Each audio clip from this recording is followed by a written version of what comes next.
Hi, let's get ready while I reintroduce about myself, who I am, and what my journey has been so far. I am Monisha.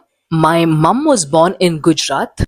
There is no twist in the story. It's only because my grandfather served in the Navy, because of which they had to relocate to different places. And finally, my dad and mum got settled in Bangalore, which is why I was born and raised in Bangalore.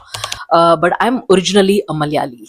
I graduated from the college, and growing up, I always dreamt of working in some of the top tier companies like Microsoft, Google, Intel. But then I realized my domain was completely different from software and tech, unlike my sister, because she was into software and finally she ended up being an HR. I have no regrets about not pursuing in the software field, even if it meant not being a part of Microsoft or Google, because I was still able to work in some of the other top tier companies, which is completely based on IT and product domains. I feel so grateful to be a part of these companies. My first company was Dell International, which is completely a product based, and now I'm a part of Tata Group. Being a daughter of a businessman, some of my friends always said that, after soon after you complete your college, you don't have to worry about job and you don't have to go for a job.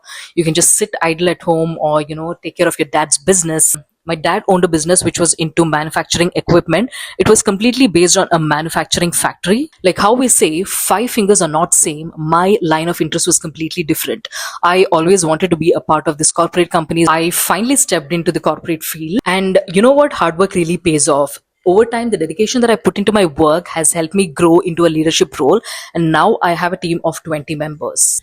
At one point in my life, I also had a strong plan of going to the overseas. It was to the UK, and I started off with the entire process. I cleared my exam from the inquiries to the documentation, but my family wasn't comfortable with the idea of me staying so far away from them. It was all about love and concern, because I've never stayed away from my family anytime, and being all alone in a whole different country just kind of began to weigh on me. Canceling the process made me lose a lot of money, and it wasn't really easy for me to accept. Over time, I believed that everything happens for a reason, and I just moved on. Apart from my professional side, I was an athlete since my childhood. I was into running and track events and certain competitions. I'd always loved being in the skits and ramp walk. During my college days, I was deeply involved into seminars and elocution, which is why I thought I might end up being a public speaker, but I didn't. I bought my first iPhone, which is 13 Pro Max, in the year 2021. I bought a car with my own earnings. I've got three big things in my bucket list. When I make it, I'll definitely share it with you guys. And now I'm a vlogger, YouTuber, and a content creator, something which I started simply because I was truly passionate about it. This was pretty much about me, and thanks a ton to you guys for listening to my rambling.